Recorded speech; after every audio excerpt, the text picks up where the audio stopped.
For the first time, one of two people charged in a conspiracy to commit a terrorist act at the Bayside High School prom appeared in court. 13 News Now reporter Megan Shinn was in the courtroom for Michael Coleman's arraignment, and Megan, this court appearance was unrelated to the shooting. Well, David, Regina, Norfolk police tell us the shooting on June 8th in that city the day before the prom is unrelated to the attempted terrorist attack in Virginia Beach. In the shooting, Coleman faces several felony charges for attempted malicious wounding and the use of firearms to commit a felony.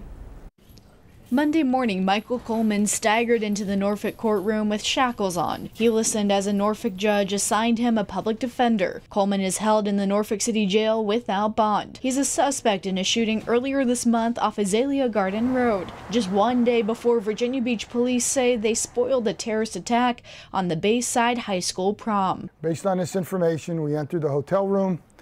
We identified a 17-year-old suspect along with the rifle that you see on that picture. Police say they won't name the 17-year-old, but officers say Coleman is a second suspect involved in the terrorist attack investigation at the Town Center West End Hotel.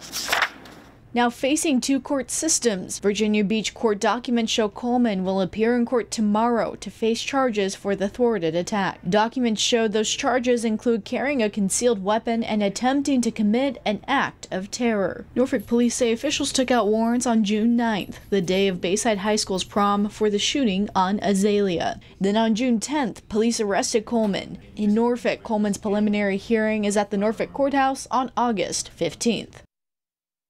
Virginia Beach juvenile court records also show this wasn't Coleman's first run-in with the law. He had a dismissed home burglary charge from last November. In the studio, Megan Shinn, 13 News Now.